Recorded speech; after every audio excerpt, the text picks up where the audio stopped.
नमस्कार, स्वागत आप सभी का देश के सबसे भरोसेमंद न्यूज चैनल डीडी न्यूज पर। आप देख रहे हैं न्यूज पंच। आपके साथ मैं हूं मुकुल शर्मा।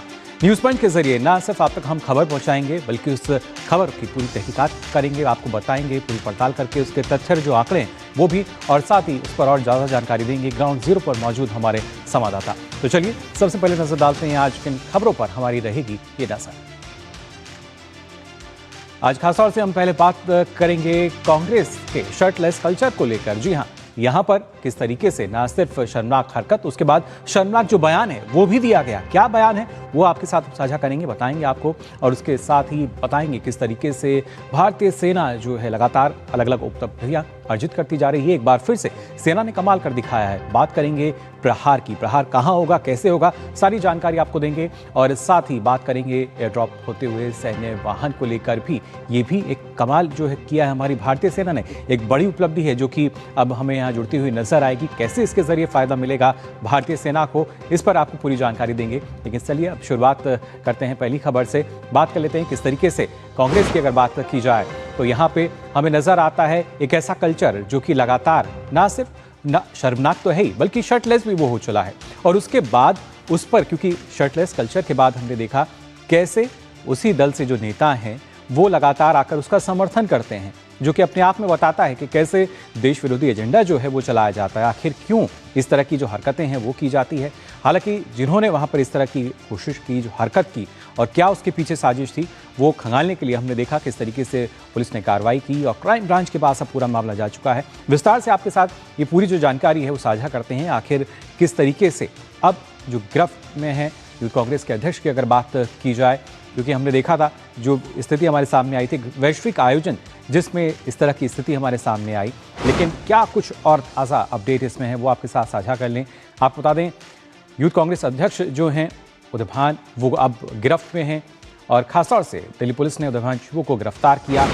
और इसके साथ साथ ना सिर्फ गिरफ्तारी, बल्कि जिस तरीके से जो लगातार बात की जा रही थी, पूछताछ जो है उसके बाद गिरफ्तार हुए हैं, लंबी पूछताछ की गई, और अब जो पूछताछ है वो आमने सामने भी होगी। दरअसल पटियाला हाउस कोर्ट में इनकी पेशी हुई थी, और यहाँ पर हमने देखा था किस तरीके से जो दिल्ली पुलिस है उसने यहाँ पर डिमांड की थी कि 7 दिन की जो रिमांड है वो मिले, लेकिन उसके बाद 4 दिन की पुलिस रिमांड जो है वो दी गई है। उदय भानु जो है वो 4 दिन की पुलिस रिमांड पर है, यानी अब सच जो है और सामने आएगा। मामले में अब तक कुल 8 लोगों की गिरफ्तारी इसमें हो चुकी है, और इसके पीछे किस तरीके से साजिश रची गई थी वो भी खुलकर सामने आएगी। अगर हम बात करें AI समिट की, तो यहाँ पर हमने देखा था किस तरीके से प्रोजेक्ट यहाँ क्राइम ब्रांच को जो ट्रांसफर है पूरा मामला अब ये कर दिया गया है। लेकिन क्या कुछ और तथ्य इसके सामने निकल कर आएंगे। लेकिन इसके बावजूद ये सबके सामने आया, लेकिन यहाँ पर अगर देखा जाए तो कैसे चोरी और उसके ऊपर से सीना जोरी, इसका भी उदाहरण एक सामने आया है। आपको बता दें यहाँ पर शर्टलेस प्रदर्शन को कांग्रेस का समर्थन मिलता नजर आया, और ये समर्थन किसी और ने नहीं बल्कि खुद राहुल गांधी कर रहे हैं। उदय भानु की गिरफ्तारी पर राहुल ने एक्स पर पोस्ट किया। उन्होंने कहा कि शांतिपूर्ण विरोध हमारी ऐतिहासिक धरोहर है। इसको आप अंदाजा लगा सकते हैं, इसको ऐतिहासिक वो मान रहे हैं। और उन्होंने कहा कि विरोध हर भारतीय का लोकतांत्रिक अधिकार है। और साथ ही राहुल कहते हैं कि युवा कांग्रेस के साथियों पर उन्हें गर्व है, और बात कही जाती है कि देश हित में उन्होंने अपनी आवाज़ उठाई है, और साथ ही साथ युवा कार्यकर्ताओं के समर्थन में कांग्रेस है। इस बात का सीधे तौर पर राहुल गांधी ने जिक्र किया है। आप अंदाजा लगा सकते हैं, वो एक वैश्विक आयोजन जहां पर पूरी दुनिया देख रही थी भारत की छवि को, और इसके साथ हमने देखा क्या स्थिति सामने आई। लेकिन इस दौरान अगर देखा जाए AI समिट में कांग्रेस के शर्टलेस प्रदर्शन पर बीजेपी लगातार हमलावर भी है। बीजेपी प्रवक्ता गौरव भाटिया ने राहुल गांधी पर निशाना साधा। आइए सुनते हैं इस पूरे मामले में क्या कुछ कहना है उनका। राजनीति करते करते एक भस्मासुर की तरह कांग्रेस पार्टी को पूरी तरह से नष्ट कर दिया।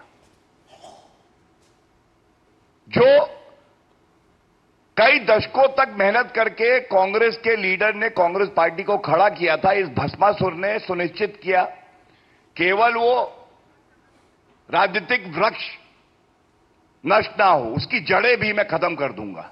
भस्मासुर राहुल गांधी उत्तर प्रदेश में विपक्ष में हैं, लेकिन अखिलेश यादव जी ने भी कन्नी काटी। उन्होंने कहा ये जो अराजकता, जो नल्लई की राजनीति राहुल गांधी कर रहे हैं, ये अशोभनीय है। क्या ये अपराधी अभियुक्त उदय भान बिना राहुल गांधी के इशारे के इस तरह की अराजक हरकत कर सकता था? उत्तर है नहीं। राहुल गांधी ही वो मास्टरमाइंड है, या कहें सुपर मास्टरमाइंड है, जो इस तरह की अराजक घटनाओं को अंजाम देता है। तो यहां पर राहुल गांधी को मास्टरमाइंड बताते हुए नजर आए गौरव भाटिया। वहीं भाजपा के अनुराग ठाकुर ने भी राहुल गांधी पर वो बरसते नजर आए। क्या कुछ उनका कहना है, आइए सुनते हैं। राहुल गांधी अब राष्ट्र विरोधी ताकतों के प्रवक्ता बन गए हैं, भारत विरोधी एजेंडा चलाते हैं, नकारात्मक राजनीति को बल देते हैं, अराजकता फैलाने का प्रयास करते हैं। इनका एक ही काम हो गया, झूठ बोलो, भय और भ्रम फैलाओ, भारत को बदनाम करो, मोदी विरोधी राजनीति करो और देश जो विकास कर रहा है भारत को दुनिया भर में बदनाम करो। आज राहुल का मतलब क्या हो गया है?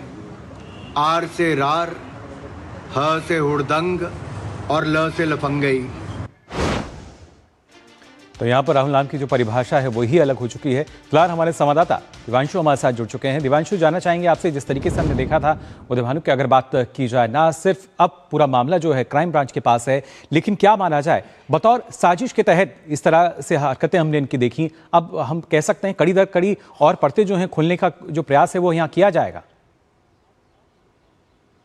देखिए, बिल्कुल आपको बताना चाहूंगा कि एआई समिट के दौरान जिस तरह से इंडियन यूथ कांग्रेस के नेताओं और कार्यकर्ताओं ने प्रदर्शन किया और पूरे देश को शर्मसार कर दिया, इस पूरे मामले में दिल्ली पुलिस ने जो एफआईआर दर्ज की है, काफी ठोस उसमें सेक्शंस लगाए गए हैं। इस पूरे मामले में अब तक 8 लोगों की गिरफ्तारियां हो चुकी हैं, जिसमें उदय भानु जो कि इंडियन यूथ कांग्रेस के अध्यक्ष हैं वो शामिल हैं। आपको बताना चाहूंगा कि अब से कुछ ही देर पहले उदय भानु को पटियाला हाउस कोर्ट में पेश किया गया था। उसमें जो है कोर्ट ने उसको 4 दिन की पुलिस कस्टडी में भेज दिया है। हालांकि दिल्ली पुलिस ने उदय भानु की 7 दिन की पुलिस कस्टडी की डिमांड की थी, लेकिन कोर्ट ने कहा कि 4 दिन की पुलिस कस्टडी दी जाती है और 4 दिन बाद फिर आप पेश कीजिए और अगर जरूरत पड़ेगी तो आगे आपकी पुलिस कस्टडी को एक्सटेंड किया जाएगा। बड़ा इनपुट यह है कि अब तक जो इन्वेस्टिगेशन तिलक मार्ग थाना कर रहा था वो अब केस ट्रांसफर कर दिया है दिल्ली पुलिस की क्राइम ब्रांच को। अब आने वाले दिनों में जो दिल्ली पुलिस की क्राइम ब्रांच है, इंटर स्टेट सेल जो कि चाणक्यपुरी में जिसका ऑफिस है, वो इस पूरे मामले की जांच करती हुई नजर आएगी। अगले 4 दिन तक जो उदय भानु है वो क्राइम ब्रांच के दफ्तर में रहेंगे और जाहिर है पुलिस को कुछ ऐसे सवालों के जवाब की तलाश है जो कि उदय भानु से उगलवाने हैं, क्योंकि पुलिस इस पूरे मामले को लार्जर कॉन्स्पिरेसी के तौर पर भी देख रही है और यही वजह है कि पुलिस ने कोर्ट में भी ये दलील दी कि हमें उदय भानु की जो कस्टडी है वो चाहिए। उसमें हम ये जानना चाहते हैं कि जो टी शर्ट प्रिंट हुई थी वो आखिर कहां से हुई थी और इसके अलावा पुलिस कोर्ट में ये भी कहती हुई नजर आई कि उदय भानु ही इस पूरे जो प्रोटेस्ट हुआ उसका मास्टरमाइंड है, उसको पूरा जानकारी थी, वो पूरा कोऑर्डिनेट कर रहा था कि किसको किस तरह से जाना है और किस तरह से ये प्रदर्शन करना है। और यही वजह है कि करीब 20 घंटे के आसपास तिलक मार्ग थाने में उससे पूछताछ हुई और जब पुलिस को ये कंफर्म हो गया कि उदय भानु जो है इस पूरे मामले का मास्टरमाइंड है तो उसकी सुबह 4 बजे के आसपास गिरफ्तारी हुई। लेकिन फिलहाल आने वाले दिनों में उम्मीद है कि कुछ और भी खुलासे हो सकते हैं। बिल्कुल, कुछ और खुलासे होंगे और ये खुलासे भी जरूरी है। सच्चाई जो है पूरे देश के सामने आएगी, आखिर क्यों मर्यादाएं लागी गई और इसके पीछे साजिश क्यों रची गई थी। फिलहाल बहुत बहुत शुक्रिया दिवांशु आपका हमारे साथ जुड़ने के लिए। और आइए अब आगे बढ़ते हैं, बात कर लेते हैं यहाँ पर देश के दुश्मनों पर सीधे प्रहार को लेकर। दरअसल गृह मंत्रालय ने देश की पहली व्यापक आतंकवाद विरोधी नीति प्रहार जारी कर दी है। क्रॉस बॉर्डर आतंकवाद से लेकर cyber attack, dark web, drone और कट्टरपंथ तक हर नए खतरे से निपटने की रणनीति अब तैयार है। तकनीक, तालमेल और मानवाधिकार आधारित कार्रवाई के साथ सरकार का संदेश साफ है, आतंक पर निर्णायक प्रहार। अब आखिर ये प्रहार होगा कैसे, ये आपको बताते हैं यहाँ विस्तार से ग्राफिक के जरिए किस तरह की जो नीति है इसको देखा जा रहा है। दरअसल गृह मंत्रालय ने यहाँ पर प्रहार नीति जो है वो जारी की है, जिसके चलते कह रहे हैं कि आतंकवाद पर ये प्रहार होगा। और साथ ही साथ आपको बता दें देश की पहली आतंकवाद विरोधी नीति है ये, जिसके चलते हम देखेंगे कि कैसे ना सिर्फ आतंकवाद बल्कि खासतौर से क्रॉस बॉर्डर आतंकवाद से निपटने पर जो फोकस है वो हमें यहाँ नजर आएगा और उस लिहाज से बेहद अहम हो जाती है। इसके साथ साथ आपको बता दें साइबर हमले और हैकर आतंकवाद में शामिल होते हैं। उस वजह को से देखते हुए यहाँ इस पूरी प्रणाली को, इस पूरी नीति को हम देख पा रहे हैं। डार्क वेब की बात की जाए, क्रिप्टो या इसके साथ साथ ट्रिपनेट, स्लीपर सेल और जैसे जो खतरे हैं उनका जिक्र इसमें किया गया है। साथ ही कट्टरपंथ, वैश्विक आतंकी समूह से निपटने पर जोर भी इसमें दिया गया है। यानी चौतरफा खतरा जो है उससे कैसे हम निपट सकते हैं प्रहार के जरिए, तो ये एक नीति है। लेकिन इसका अर्थ क्या है वो भी आपको हम बता देते हैं। आखिर प्रहार का असली अर्थ है क्या? आप बता दें, प्रहार का अर्थ है, पी से अगर हम देखते हैं, प्रिवेंशन, आतंकी हमलों से नागरिक और हितों की जो सुरक्षा है वो हम किसी तरह कर पाएं। आर से रिस्पॉन्स, यानी खतरे के अनुसार और तुरंत प्रतिक्रिया हमें देनी होगी। ए से अगर देखे जाए तो एग्रीगेशन ऑफ कैपेसिटीज, यानी सरकारी तालमेल के लिए आंतरिक क्षमताओं का एकीकरण हो। और एच से देखें तो human rights and rule of law, जिसके तहत मानवाधिकार और रूल ऑफ लॉ पर आधारित जो प्रक्रियाएं हैं वो इसमें शामिल होंगी। ए से अगर देखें तो अटेन्यूएटिंग रेडिकलाइजेशन जो है, यानी कट्टरपंथ और आतंकवाद को बढ़ावा देने वाली स्थितियां कम करना। साथ ही ए से अलाइंग इंटरनेशनल एफर्ट्स, कैसे आतंकवाद से लड़ने के लिए अंतर्राष्ट्रीय सहयोग और समन्वय जो है वो ज़रूरी हो जाता है। और आर से रिकवरी एंड रिजिलियंस, यानी हमलों के बाद सामूहिक मजबूती और सहनशीलता बढ़ाना। तो यहाँ मतलब आपने जाना प्रहार का क्या मतलब नज़र आता है, लेकिन किस तरीके से इसके ज़रिए और बेहतर स्थिति जो है वो हमें यहाँ नज़र आएगी। यानी इस नीति के मकसद की अगर बात करें तो साइबर हमलों और अपराध हैकर्स को रोकना है, इसका एक महत्वपूर्ण उद्देश्य जो है अगर हम देखें। इसके साथ साथ ड्रोन और नई तकनीकों के दुरुपयोग को भी रोकना है, यानी हर स्तर पर किस तरीके की सुरक्षा जो है वो इसके ज़रिए हमें मिल पाएगी।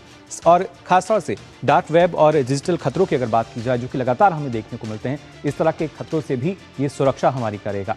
और ऐसे में खासतौर से उभरती खतरनाक तकनीकों के खिलाफ भी एक भारत की जो तैयारी है उसके तौर पर इसको देखा जा रहा है। वैश्विक स्तर पर अलग तरह के खतरे आज हमारे सामने रहते हैं और प्रहार उन पर होगा। एजेंसियों में बेहतर समन्वय, यानी बेहतर तालमेल जो है उस पर भी इसमें जोर दिया गया है। कैसे एक बेहतर समन्वय जो है वो यहाँ नजर आ सकता है। और साथ ही मानवाधिकार आधारित कार्रवाई का प्रावधान जो है वो भी यहाँ पर रखा गया है। तो ये काफ़ी महत्वपूर्ण, यानी प्रहार की अगर बात की जाए किस तरीके से चौतरफा खतरे जो हैं उनसे निपटने के लिए, फिलहाल हमारे संवाददाता शैलेंद्र मिश्र हमारे साथ जुड़ चुके हैं। शैलेंद्र, अगर बात की जाए यहाँ प्रहार की, एक निर्णायक प्रहार जिसको हम मान सकते हैं? निश्चित तौर पर ये जो एक नीति आप कहें उसमें बहुत स्पष्ट ये संकेत है कि जो जीरो टॉलरेंस की जो हमारी नीति है आतंकवाद के खिलाफ वो जारी रहेगी। और देखिए, समन्वित तरीके से विभिन्न एजेंसियों के भी तालमेल हो। और इस पूरी नीति में जो सबसे महत्वपूर्ण बात यह है कि किसी भी आतंकी घटना होने से पहले उसे रोकने का जो हमारे पास जो एक सिस्टम है वो बेहद मजबूत और चुस्त दुरुस्त होना चाहिए। और इसीलिए देखिए, जो साइबर क्राइम है या फिर डिजिटल खतरे हैं, क्योंकि अब जो एक तरह से देखें जो चुनौतियां हैं वो जब कोई युद्ध लड़ा जाता है, छद्म आतंकी युद्ध, वो सब हम जानते हैं कि उसमें डिजिटल तरीके से नुकसान पहुंचाने की कोशिश होती है। और आप केमिकल खतरों की बात करते हैं, तो उन सब को लेकर भी ये देखें कि बहुत एक ऐसा तंत्र हो जिससे हम उससे बेहतर तरीके से निपट सके। तो इस पूरी नीति का ये फोकस है कि किसी भी आतंकी घटना होने से पहले ऐसा हमारा तंत्र हो कि ये सुनिश्चित किया जा सके कि कोई आतंकी घटना ना हो पाए।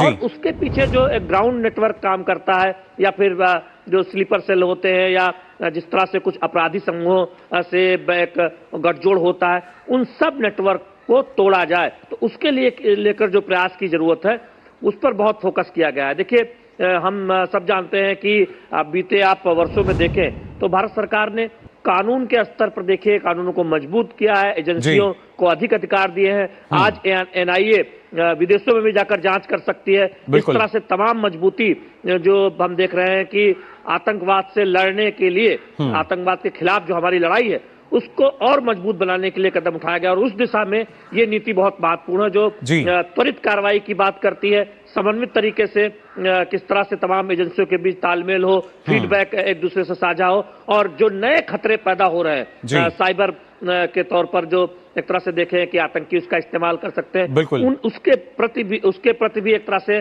जो हमारा जो सिस्टम है पूरा फुल प्रूफ हो, जिससे कि इस तरह के जो खतरे हैं उससे निपटा जा सके। तो बहुत महत्वपूर्ण कदम है सरकार का ये जो नीति लेकर लाई है। क्योंकि आतंकवाद और आतंकियों को अगर बात की जाए उनको तो हम मुंहतोड़ जवाब दे ही रहे, लेकिन जिस तरीके से तकनीक का उपयोग वो करने लगे हैं, डार्क वेब की बात की जाए या साइबर का आप जिक्र कर रहे थे, उसके जरिए भी जिस तरह के खतरा जो है कहीं और ज़्यादा बड़ा ना हो या और जो हर स्तर पर खतरे नज़र आते हैं, तो उनसे निपटने में भी हम मान सकते हैं कि अब भारत जो है सक्षम होगा इस नीति के तहत।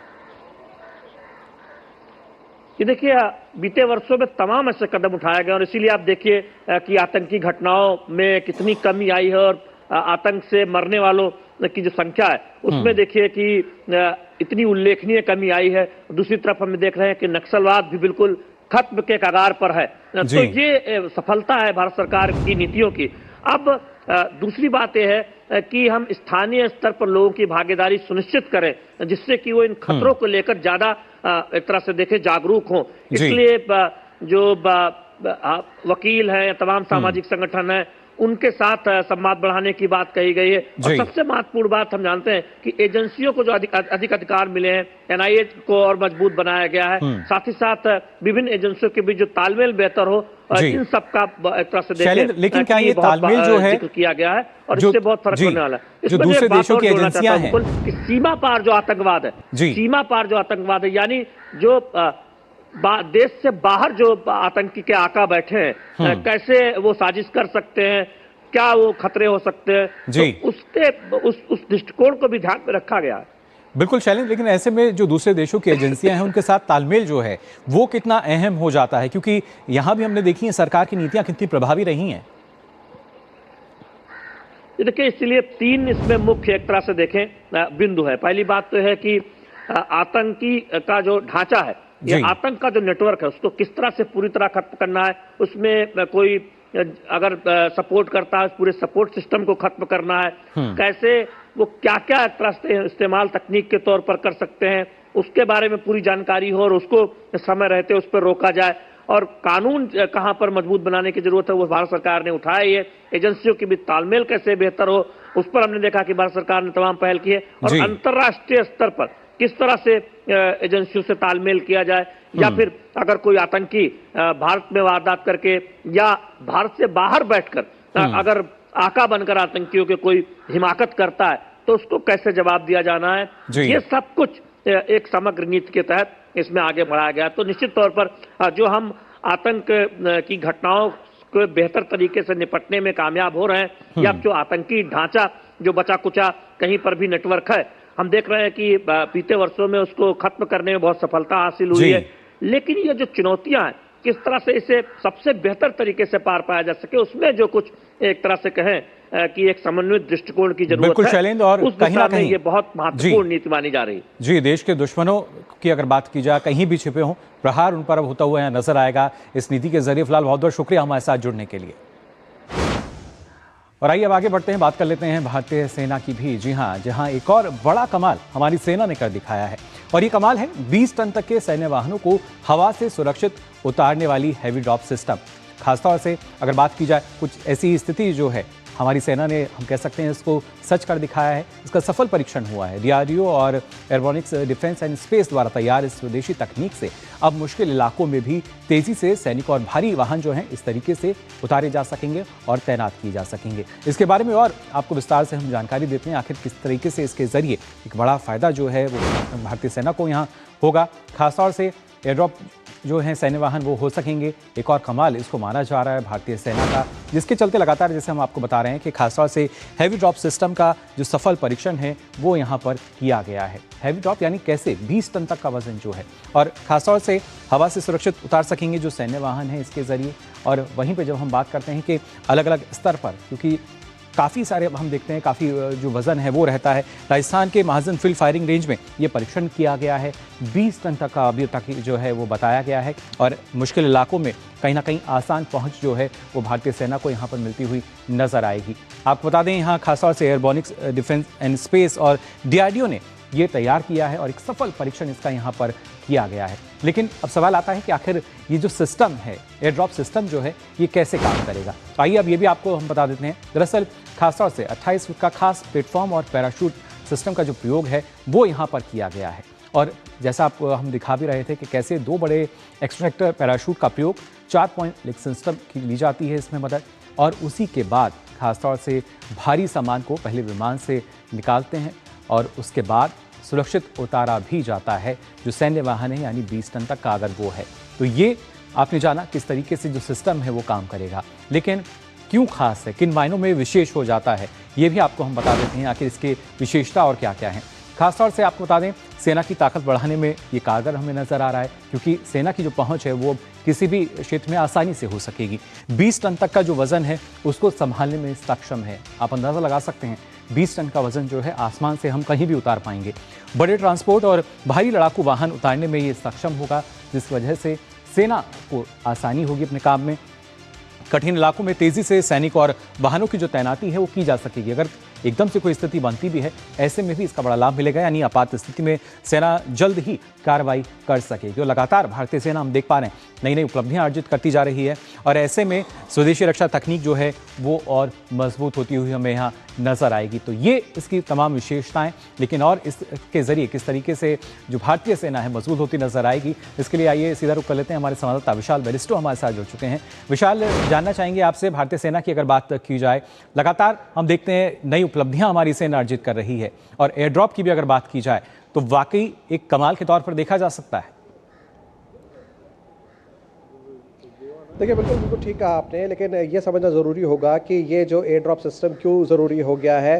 हाल ही में हमने देखा कि किस तरह से पहलगाम के अंदर पाकिस्तान अटैक किया और इंडिया ने किस तरह से उसको रिटेलिएट किया। ऑपरेशन सिंदूर कॉल ऑफ नहीं किया गया है, लेकिन एक बात समझ में आ गई कि इंडिया को 2 फ्रंट पे लड़ाई लड़नी होगी, चीन और पाकिस्तान। इसलिए जब हम बात करते हैं ये एयर ड्रॉप की, ये इसलिए भी ज़रूरी हो जाता है कि ये तकनीक दुनिया के 3 ही देशों के पास है, अमेरिका, रूस और चीन। अब तक भारत रूसी तकनीक पर निर्भर करता था, जिसमें सिर्फ 9 टन वजन आप एयर ड्रॉप कर सकते थे, लेकिन अब भारत भी एलीट क्लब में शामिल हो गया है, और जल्द से जल्द ये जो पूरा सिस्टम है इसको नॉर्दर्न बॉर्डर पे तैनात कर दिया जाएगा, और ये हमारे जो ग्लोब मास्टर और हरक्यूलिस जो जहाज़ हैं उनके ज़रिए इसको एयर ड्रॉप किया जाएगा।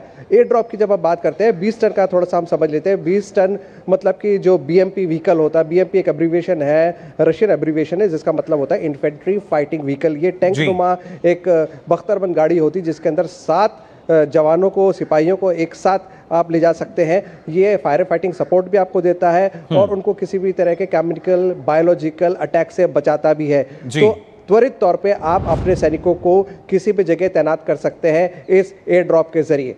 जी बिल्कुल विशाल, ये तो तमाम विशेषता हुई है, इसकी क्या किस तरीके से आवश्यकता थी, लेकिन जैसा आपने बताया कि अब से पहले सिर्फ 3 ही देश थे जिनके पास ये जो तकनीक है हमें नजर आती थी, लेकिन अब चौथा देश भारत भी बन गया है। और भारत में अगर बात की जाए, क्योंकि जब हम देखते हैं ना जाने कितने ही हमारी जब सीमा क्षेत्रों की बात की जाए, दुर्गम इलाके रहते हैं, तो वहाँ पर इस तरह की आवश्यकता भी है। लगातार अगर देखा जाए तो कहीं ना कहीं भारतीय सेना जो है वो हम देखते हैं किस तरीके से नई राह बनाती हुई नजर आती है, लेकिन ऐसे में आपातकाल की स्थिति अगर कुछ हो जाती है, अचानक से कोई ज़रूरत पड़े, तब भी इनको और हम कह सकते हैं कारगर माना जाएगा। बिल्कुल, मैं इसीलिए आपको नॉर्दर्न बॉर्डर का उदाहरण दे रहा हूँ, क्योंकि जो लद्दाख का रीजन है, ख़ास तौर से जब मौसम ख़राब होता है और बर्फ़बारी ज़्यादा हो गई और मान लीजिए आप एक्सेसिबल नहीं है आपके लिए रोड्स, तो ऐसी स्थिति में हमारा जो ग्लोब मास्टर और हरक्यूलिस जो बड़े जहाज़ है इंडियन एयरफोर्स के, उसके ज़रिए ये एयर ड्रॉप कराया जा सकता है। और जैसे कि मैंने आपको बताया कि BMP जो इन्फेंट्री फाइटिंग व्हीकल है उसको एयर ड्रॉप कराया जा सकता है, और उसमें फिर आप अपने जवानों को, 7 जवानों को एक साथ बिठा के पॉइंट ऑफ एक्शन तक ले जा सकते हैं। इसलिए नॉर्दर्न बॉर्डर्स के लिए ये बहुत इंपॉर्टेंट है और जल्द से जल्द इसको वहाँ पर तैनात किया जाएगा। ये ऑलरेडी आर्मी के पास आ चुका है, लेकिन अब इसका बल्क में प्रोडक्शन होने वाला है, ये इंपॉर्टेंट है। तो नॉर्दर्न बॉर्डर के अंदर जहाँ इनएक्सेसिबल है वहाँ पर आप पहुँचा सकते हैं, और बॉर्डर में कहीं भी आप एयर ड्रॉप कर सकते हैं। इसलिए अब आपको रशिया के टेक्नोलॉजी पर डिपेंड नहीं होना पड़ेगा, क्योंकि हम देख रहे हैं कि किस तरह से जियोपॉलिटिकल सिचुएशन बदलती जा रही है, लगातार बदलती है, ऐसे में सप्लाई चेन इफेक्ट होती है। अब हम चूंकि इसका प्रोडक्शन अपने ही देश में कर रहे हैं, तो हम इसको खुद बना के इस्तेमाल भी कर सकते हैं और एक्सपोर्ट भी कर सकते हैं। भारत ऑलरेडी करीब 100 देशों को अपने मिलिट्री इक्विपमेंट सप्लाई कर रहा है। जी बिल्कुल, उस लिहाज से भी काफ़ी महत्वपूर्ण, कैसे रक्षा क्षेत्र में आत्मनिर्भर हो रहे हैं, लगातार नई तकनीक जो है वो भी हमें देखने को मिल रही है, फिर चाहे मोबाइल लॉन्चर की बात करें या एयर ड्रॉप सिस्टम। फिलहाल बहुत बहुत शुक्रिया विशाल आपका हमारे साथ जुड़ने के लिए। तो जाना आपने किस तरीके से भारतीय सेना जो है लगातार नई उपलब्धियां अर्जित कर रही है। फिलहाल न्यूज़ पंच में बस इतना ही, लेकिन देश और दुनिया की तमाम खबरों के लिए आप देखते रहिए DD न्यूज़। पूरी टीम को दीजिए अनुमति। नमस्कार।